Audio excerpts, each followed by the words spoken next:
Hello students, welcome back to my YouTube channel SB study classes 9335 पर। मैं आपका SB sir. आज मैं आप लोगों को पढ़ाऊंगा ब्लड यानी कि रक्त के बारे में। ब्लड यानी कि रक्त, या इसी को हम खून भी कहते हैं। इस वीडियो के अंदर रक्त को लेकर मैं सभी अच्छे से अच्छे क्वेश्चंस आपको बताऊंगा। रक्त के बारे में अच्छे से पूरा टॉपिक आपको मैं कवर करूंगा।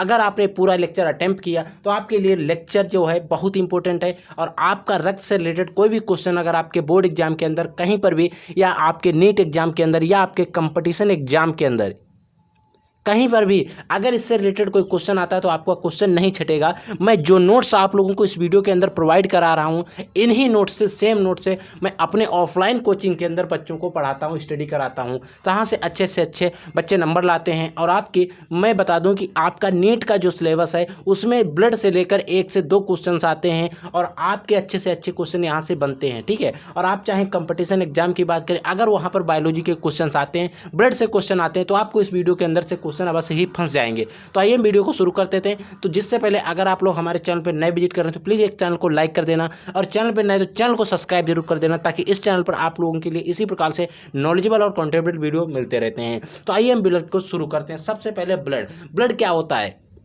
देखिए, अगर हम बात करते हैं रक्त की, तो रक्त होता क्या है। रक्त क्या होता है, एक क्या है हमारा रुधिर परिसंचरण तंत्र है, ठीक है। रुधिर जो है एक परिसंचरण तंत्र है, यानी कि यह हमारा कैसा है, इसको अगर हम बात करें, ये हमारा एक कैसा है, संयोजी ऊतक है। आपने इसके बारे में तो बात सुनी होगी। रक्त हमारा क्या है, एक संयोजी ऊतक है, यानी कि इंग्लिश में इसको कहें हम कनेक्टिव टिश्यू है। क्या है, संयोजी ऊतक। संयोजी ऊतक मतलब कनेक्टिव टिश्यू, सीटी कनेक्टिव टिश्यू है हमारा। रक्त जो है एक संयोजी ऊतक है, ठीक है। अब देखिए, रक्त में क्या करते हैं हम, जो भी हमारे शरीर के अंदर होता है वो ज़्यादा से ज़्यादा रक्त के माध्यम से ही होता है। पहले आप रक्त के बारे में इन थोड़ी चीज़ों को समझ लीजिए। देखिए, रक्त, अगर ब्लड के बारे में बात करें, ब्लड जो है ये मुख्य परिसंचरण द्रव्य है। हमारा जो शरीर है उसका मुख्य परिसंचरण द्रव्य जो है वो हमारा ब्लड होता है, ठीक है। इसका पीएच मान अगर हम बात करते हैं तो वो हमारा 7.4 होता है। कितना बच्चों, 7.4 होता है। और देखिए, ये 7.4 है, ये अम्लीय है या क्षारीय। तो हमारा जो ब्लड होता है वो कैसा होता है, क्षारीय होता है। ये बात आपको क्लियर होना चाहिए। और अगर हम बात करते हैं स्वस्थ मनुष्य या वयस्क व्यक्ति में अगर रक्त की बात करते हैं तो वो 5 से 6 लीटर होता है, ठीक है। पहले आप इसको समझ लीजिए। इतनी यहाँ पर इंपॉर्टेंट बात है तो मैंने आपको शॉर्ट में बता दी। अभी मैं आपको अच्छे से ब्लड पढ़ा रहा हूँ, तो पहले आप इसको यहाँ से समझ लीजिए। देखिए, हमारा जो शरीर होता है उसमें सारी लगभग क्रियाएं, जो उपापचय क्रियाएं, O2 CO2 का आदान प्रदान लगभग टिश्यू में होता है, या हमारी सेल्स या ऑर्गन्स में होता है।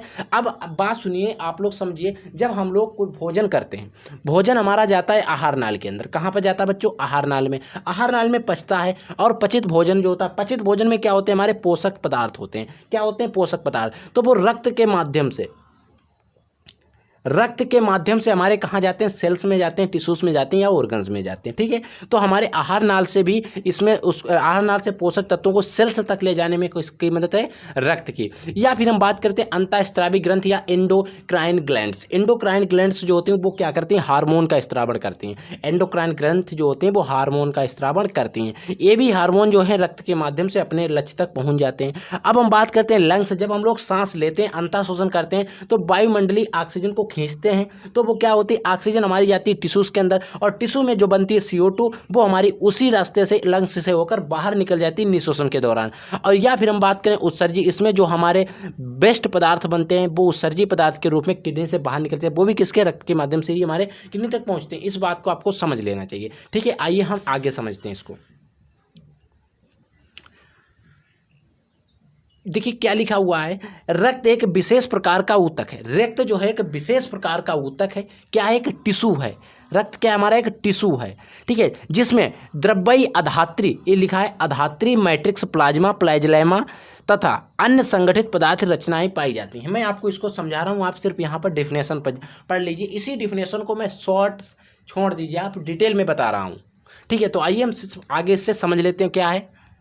तो देखिए बच्चों, अगर हम बात करते हैं ब्लड की, तो ब्लड जो होता है हमारा 2 चीज़ों से मिलकर बना होता है। एक तो ब्लड के अंदर होता है हमारा प्लाज्मा, और दूसरा होता है संगठित पदार्थ। ब्लड जो नहीं, खून जो हमारा होता है वो दो चीज़ों से मिलकर बना होता है। एक भाग इसमें प्लाज्मा होता है और एक होता है संगठित पदार्थ। अगर हम बात करते हैं रक्त, मान लीजिए कोई 100% है, मान लीजिए कोई चीज़ 100% है, हमेशा हम 100% ही मानते हैं, तो 100% में जो प्लाज्मा होता है वो 55% यानी कि 55%। हमारा जो प्लाज्मा होता है 55% भाग जो होता है रक्त का, 55% भाग हमारा प्लाज्मा से बना होता है और शेष 45% भाग हमारा संगठित पदार्थ से बना होता है। अब संगठित पदार्थ क्या क्या हो सकते हैं, वो हमारे संगठित जो पदार्थ होते हैं उनमें क्या क्या होते हैं, हमारे RBC, red blood corpuscles, red blood, लाल रुधिर कणिकाएँ, WBC होती हैं और हमारी प्लेटलेट्स होती हैं, ठीक है। और ये रक्त का कितना % भाग बनाता है और संगठित पदार्थ 45%। देखिए, और जो हमारे प्लाज्मा होता है एक ऐसा होता है, एक गाढ़ा तरल है, गाढ़ा क्या होता है, फ्लूइड होता है। इसका स्त्रवण मुख्यतः कहाँ से होता है, देखिए अगर हम प्लाज्मा की बात करें तो इसका स्त्रवण जो होता है वो लवर करता है, लवर मत समझ लेना, लीवर, ठीक है, लीवर करता है, लवर नहीं लीवर, लवर से आप इसको याद रख सकते हैं, ठीक है। प्लाज्मा का स्त्रवण लवर करता है यानी कि लीवर करता है, ठीक है। और ये रक्त का क्या है, मैट्रिक्स भाग है, यानी कि जो रक्त का मैट्रिक्स भाग होता है, अधात्री भाग होता है, वो हमारा क्या है, प्लाज्मा, ठीक है। इतनी बात हमें समझ में आ गई। अब हम बात करते हैं जो प्लाज्मा होता है इसमें क्या क्या होता है। प्लाज्मा के अंदर भी तो कुछ चीज़ें होंगी जो प्लाज्मा को भी, प्लाज्मा जिससे मिलकर बना होगा। तो प्लाज्मा क्या होता है, देखिए बच्चों, प्लाज्मा ये ब्लड का मैट्रिक्स भाग है, 55% भाग बनाता है, मैंने ऊपर भी बता दिया। अब आप यहाँ समझिए, ये बहुत इंपॉर्टेंट बात है, समझने योग्य है, आप इसको अच्छे से समझ लीजिए। देखिए बच्चों, जो हमारा प्लाज्मा होता है, प्लाज्मा को हम तीन मुख्य रूप से, प्लाज्मा के 3 पार्ट होते हैं। प्लाज्मा में लगभग 3 चीज़ें होती हैं। क्या होता है हमारा, एक तो वाटर होता है, दूसरा हमारी प्रोटीन्स होती हैं, फिर हमारा अदर पदार्थ होते हैं। देखिए हमारा जो वाटर होता है रक्त के अंदर, प्लाज्मा के अंदर, जो हमारा प्लाज्मा के अंदर जो वाटर होता है, जल होता है। और यहाँ से नीट एग्जाम के अंदर डायरेक्ट क्वेश्चन पूछा जाता है कि प्लाज्मा में वाटर कितना होता है, या इन तीनों चीज़ों का परसेंटेज पूछ लिया जाता है, अनुपात पूछ लिया जाता है, और आपको दे देंगे, बहुत से ऑप्शन होंगे ऐसे, इस तरीके से आपको सीरियल में याद रखना है, ठीक है। तो हमारा 90 से 92% प्लाज्मा का 90 से 92% भाग जो होता है प्लाज्मा के, इसका 90 से 95% जो भाग होता है वो किससे बना होता है, जलों से, 90 से 92%। फिर हमारी आती हैं प्रोटीन्स। प्रोटीन लगभग अप्रोक्स मतलब 6 से 8% प्रोटीन का बना होता है, और 1 से 2% हमारा बना होता है किससे, अदर्स में। अदर ये क्या होते हैं, बहुत सूक्ष्म मात्रा में पाए जाते हैं और सर्वाधिक मात्रा में उपस्थित कार्बनिक पदार्थ। ये प्रोटीन्स क्या हमारी कार्बनिक पदार्थ ही तो है, कार्बनिक यौगिक है ना, तो कार्बनिक पदार्थ सर्वाधिक मात्रा में उपस्थित कार्बनिक पदार्थ हमारा प्रोटीन्स होता है। और जल भी सर्वाधिक मात्रा में प्लाज्मा में कौन पाया जाता है, वो जल पाया जाता है। अब अदर में हमारे क्या आ जाएंगे, जैसे नमक भी आ जाता है, गैसेस भी आ जाता है, ग्लूकोज, लिपिड्स, एमिनो एसिड, ये सारी चीज़ें हमारी क्या आ जाती हैं, अदर्स में आ जाती हैं, ठीक है। अगर हम बात करें प्रोटीन्स को, प्रोटीन को हम 3 भागों में मुख्यतः डिवाइड करते हैं, एल्ब्यूमिन, ग्लोबुलिन और फाइब्रोनोजिन और प्रोथैम्बिन। देखिए अगर हम बात करें एल्ब्यूमिन, यानी कि प्रोटीन्स में भी प्रोटीन कौन सी सर्वाधिक मात्रा में पाई जाती है, वो हमारी एल्ब्यूमिन पाई जाती है। एल्ब्यूमिन क्या होती है, इसके बारे में कुछ बातें याद रखनी है। एल्ब्यूमिन जो है सबसे छोटी प्लाज्मा प्रोटीन है। देखिए ऐसा नहीं सबसे छोटी प्रोटीन है, सबसे छोटी प्लाज्मा प्रोटीन है, मैंने लिख दिया है सबसे छोटी प्लाज्मा प्रोटीन है, लेकिन सबसे छोटी नहीं है, सबसे छोटी प्लाज्मा वाली प्रोटीन है जो, वो है सबसे छोटी, जो प्लाज्मा प्रोटीन है वो सबसे छोटी क्या है, एल्ब्यूमिन, ठीक है। और इसका कार्य क्या होता है, रक्त में प्रासरण बनाए रखना। जो हमारा रक्त होता है उसमें क्या होता है, प्रासरण बनाए रखना, ठीक है। अब अगर हम बात करते हैं ग्लोबुलिन की, ये एंटीबायोटिक के निर्माण में सहायक होती है। हमारे शरीर में जो एंटीबायोटिक बनती है वो ग्लोबुलिन प्रोटीन के जरिए ही बनती हैं, और ये 2 से 5 लगभग 2.5% हमारी होती हैं, ठीक है। और इनका कार्य क्या होता है, शरीर से हमें प्रतिरक्षा प्राप्त करना, प्रतिरक्षा प्रदान करती हैं, ठीक है। और क्या आती है, फाइब्रोनोजिन और प्रोथैम्बिन, ये 0.3% होती हैं दोनों चीज़ें। अब हम बात करते हैं ये होती हैं कैसी, ये निष्क्रिय अवस्था में होती हैं। कैसी अवस्था में होती हैं, ये हमारे शरीर के अंदर निष्क्रिय अवस्था में। एनीथिंग आपने एनालाइज किया होगा, जिस समय आप लोगों की अगर कहीं से आप कट जाते हैं या चोट लगती है, तो चोट लगने के कुछ समय बाद हमारा रक्त बहना बंद हो जाता है। क्यों, वो देखिए फाइब्रोनोजिन हो गए या प्रोथैम्बिन हो गए, ये क्या होती है, जैसे ही ऑक्सीजन के संपर्क में आएंगे ब्लड क्लोटिंग करा देती हैं, रक्त का थक्का जमा देती हैं। क्या करती हैं, रक्त का थक्का जमा देती हैं, जिससे हमारा ब्लड बंद हो जाता है। अगर जिनके अंदर इनकी मात्रा बहुत कम होती है उनका ब्लड नहीं जमता, इनको लगभग हीमोफीलिया ही समझ लीजिए हो जाती है। अब ये क्या होते हैं, ये रक्त स्कंदन यानी कि थक्का जमाने में क्या होते हैं, सहायक होते हैं। इन्हें रक्त का स्कंदन कारक भी कह सकते हैं। ठीक है, रक्त का स्कंदन कारक कौन होते हैं, फाइब्रोनोजिन और प्रोथाइम्बिन होते हैं। फिर हम बात करते हैं, देखिए यहाँ पर हमने बात की किसके निर्धारण में, परासरण को बनाए रखता है। हमारा इसके अंदर परासरण कितना होता है, 28 से 30 mmHg होता है। ठीक, ये बात आपको इतनी क्लियर हो गई। अब हम बात कर लेते हैं संगठित पदार्थ क्या क्या होते हैं। देखिए हमने प्लाज्मा की बात कर ली, प्लाज्मा में क्या होता है। ठीक है, अब देखिए रक्त के दो भाग होते हैं, प्लाज्मा और संगठित पदार्थ। संगठित पदार्थ में आरबीसी होंगी, डब्ल्यूबीसी होंगे और प्लेटलेट्स। आरबीसी होती हैं सर्वाधिक मात्रा में, कितनी होती हैं, 5 से 5.5 मिलियन। 1 मिलियन होता है, देखिए 5 से 5 मिलियन दे रहे हैं। ठीक है, और 1 million is equal to 10 lakh. 1 million जो होता है वो 10 लाख के बराबर होता है। तो इसे 50 से 55 लाख हमारी जो होती हैं क्या होती हैं, आरबीसी होती हैं संगठित पदार्थ के अंदर। ठीक है, 50 से 55 मिलियन। और डब्ल्यूबीसी, इनका जो निर्माण जो होता है इन सभी चीज़ों का किस में होता है, लाल, इसका निर्माण लाल अस्थि मज्जा रेड बोन मैरो में होता है। कहाँ पर, रेड बोन मैरो में इन सभी तीनों चीज़ों का निर्माण होता है। सबसे पहले हम एक एक करके पढ़ लेंगे, पहले आरबीसी को पढ़ लेंगे, फिर डब्ल्यूबीसी, फिर प्लेटलेट्स को हम पढ़ लेंगे।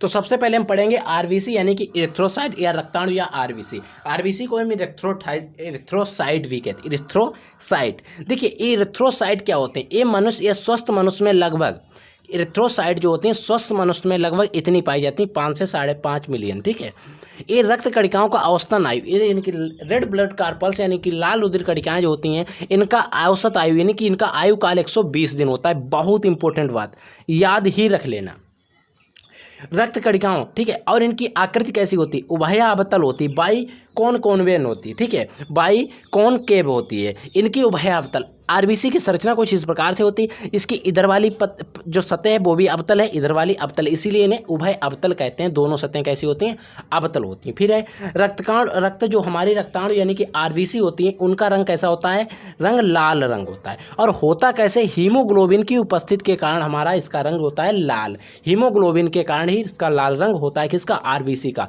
कोई क्वेश्चन पूछ दे आपसे कि आरबीसी का लाल रंग किसके कारण होता है, तो आप क्या कहेंगे, हीमोग्लोबिन के कारण। बहुत इंपॉर्टेंट, वेरी इंपॉर्टेंट। आप इस पर 3 स्टार 5 स्टार 10 स्टार जितने लगा सकते हैं लगा लीजिए। अधिकतर स्तनधारियों में लाल रुधिर कणिकाओं में केंद्रक नहीं मिलते हैं, यानी कि कह रहा है अधिकतर स्तनधारियों की लाल रुधिर कणिकाओं में केंद्रक नहीं मिलता है।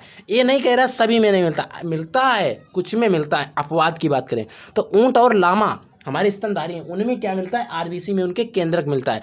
इनके आरबीसी में केंद्रक क्या होता है, उपस्थित होता है। ये बात आपको ध्यान रखनी है। फिर हम बात कर लेते हैं कुछ और बात है। देखिए अगर हम बात करते हैं आरबीसी का कब्रिस्तान, आरबीसी मर जाती है 120 दिनों के बाद। भाई हमने पढ़ा 120 दिन इनका आयुकाल होता है, तो 120 दिनों के बाद मरेंगी तो कहाँ जाएंगी, तो इनका कब्रिस्तान जो होता है प्लीहा यानी कि स्प्लेन होता है। इन स्प्लेन में क्या होती हैं, मरती हैं और उसी में जाती हैं। अब हमें हर चीज़ को इकट्ठा करना होता है इमरजेंसी के समय पर, तो ब्लड बैंक ऑफ बॉडी यानी कि blood bank of the body यानी कि हमारे शरीर का ब्लड बैंक कौन है, तो ब्लड बैंक भी हमारा कौन है, प्लीहा। जहाँ पर मरती हैं वहीं पर ही स्टोर भी होती हैं। ठीक है, इतनी चीज आपको मैंने बताई किसके, एरिथ्रोसाइट के बारे में। और अगर हम बात करें इनका निर्माण कहाँ होता है, आरबीसी का निर्माण कहाँ होता है, मैंने आपको पहले ही बता दिया। कहाँ पर होता है बच्चों, लाल अस्थि मज्जा में होता है, लाल अस्थि मज्जा में होता है। तो आई होप यहाँ से आपको अच्छे तरीके से समझ में आ गया होगा हमारा जो ब्लड होता है इसमें कितने पार्ट होते हैं, क्या क्या चीज़ें होती हैं। इससे आगे भी हम कंटिन्यू रखेंगे, तो आप लोग हमारे साथ बने रहिए। मैं आपको पूरा अच्छे से समझा दूंगा क्या क्या होता है विद नोट्स के साथ, क्योंकि ज़रूरी होता है आपको नोट्स कैसे मिले। तो यहाँ पर मैं आपको नोट्स बना के दे रहा हूँ, बस आप स्क्रीनशॉट लेते जाइए, पढ़ते जाइए, अच्छे से इनको रीड कर लेना। यहीं से आपके क्वेश्चन 100% बन जाएंगे। आप इसको पढ़ते रहिए, एनसीईआरटी पढ़ते रहिए, नीट में सिलेक्शन होगा आपका 100% होगा। तो आई होप ये वीडियो आपको पसंद आया होगा। वीडियो पसंद आया हो तो वीडियो को एक लाइक कर देना, चैनल पर नए विजिट करो, चैनल को जरूर सब्सक्राइब कर लेना, ताकि मैं जो भी वीडियो अपलोड करूँ उसका नोटिफिकेशन आपके पास पहुँचे और आपके बोर्ड की तैयारी हो, चाहे जैसी तैयारी हमारे चैनल पर आपको समय समय पर कराई जाएगी।